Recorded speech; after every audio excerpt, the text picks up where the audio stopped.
धीरे धीरे सब पर शराब का नशा चढ़ने लगा था और एक एक करके चारों ही अपने कैंप में जाकर सो गए। आधी रात के करीब जोर से सियारों के रोने की आवाज आ रही थी और उल्लू अपने पंख फड़फड़ाकर एक अजीब सा डरावना माहौल बना रहा था। जंगल के बीचों बीच कैंप में सुकून से सो रहे इन चारों लड़कों को जैसे किसी चीज की कोई फिक्र ही नहीं थी। तभी चंदू की आंख खुली और चंदू को लगा जैसे कोई उसके टेंट के बगल से गुजरा है। ये देखकर चंदू के हाथ पैर ठंडे हो गए। जो थोड़े बहुत नशा उसके सर पर था वो भी 1 मिनट में फुर हो गया और चंदू उठकर बैठ गया। चंदू ने देखा वो परछाई जो उसके टेंट के सामने से होकर गई थी वो पीछे की तरफ जा रही थी।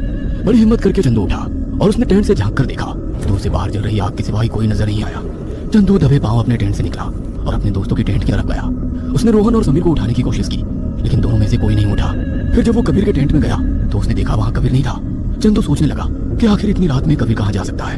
तभी उसे अपने टेंट के पीछे से किसी के धीरे धीरे बात करने की आवाज सुनाई दी और चंदू दबे पांव उस तरफ गया। उसने झांक कर देखा तो चंदू के हैरानी का कोई ठिकाना नहीं रहा क्योंकि कबीर उन्हीं 2 आदिवासियों से बात कर रहा था जो आते